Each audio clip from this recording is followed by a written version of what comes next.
কেন এই যুগে জ্ঞান ছাড়া চলা যাবে না। এই যুগটা অজ্ঞ থেকে চলার যুগ নয়, জ্ঞান অর্জন করতেই হবে। আর এই জ্ঞান অর্জন শুধু এককেন্দ্রিক করলে চলবে না, আপনাকে বহুমুখী শিক্ষায় শিক্ষিত হতেই হবে। অন্যথায় আপনি ওই যে বললাম আল্লাহর নূর, যেটা দিয়ে আপনি এখন বিশ্বকে দেখবেন, এটা অর্জন করতে পারবেন না। আরেকটা কথা বলে রাখি, অনেক ডিগ্রি সার্টিফিকেট অর্জন করার পরেও যদি মনের মধ্যে হিংসা আর অহংকার আর গীবত তহমতের সংস্কৃতি না যায়, ওই নোংরা কলবেও আল্লাহর নূর নাজিল হয় না। কথা বুঝাতে পারছি না?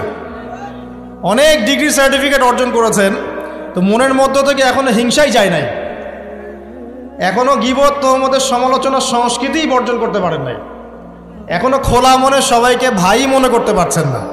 সংকীর্ণ মন, একটা ছোট মন নিয়ে ছোট লোকের মতো আপনি চলাফেরা করেন। এই মন নিয়ে চললে আল্লাহর নূর নাজিল হবে না। আল্লাহর নূর পেতে হলে মনটা প্রশস্ত হতে হবে, নিরহংকার পূর্ণ হতে হবে, কারো প্রতি হিংসা নাই, কারো প্রতি বিদ্বেষ নাই, কেউ আমার শত্রু না, মুসলিম ভাইরা সবাই আমার ভাই। উদার একটা যখন মন মানসিকতা থাকবে, নিরহংকার পূর্ণ মন থাকবে, জ্ঞান অনুযায়ী আমল হবে, সেজদায় কান্নাকাটি করবেন, আল্লাহর নূর চলে আসবে ইনশাআল্লাহ। আর এগুলো আসলে এখনকার সায়েন্স দিয়ে আমি ব্যাখ্যা করতে পারবো না, এগুলো আধ্যাত্মিক কথাবার্তা।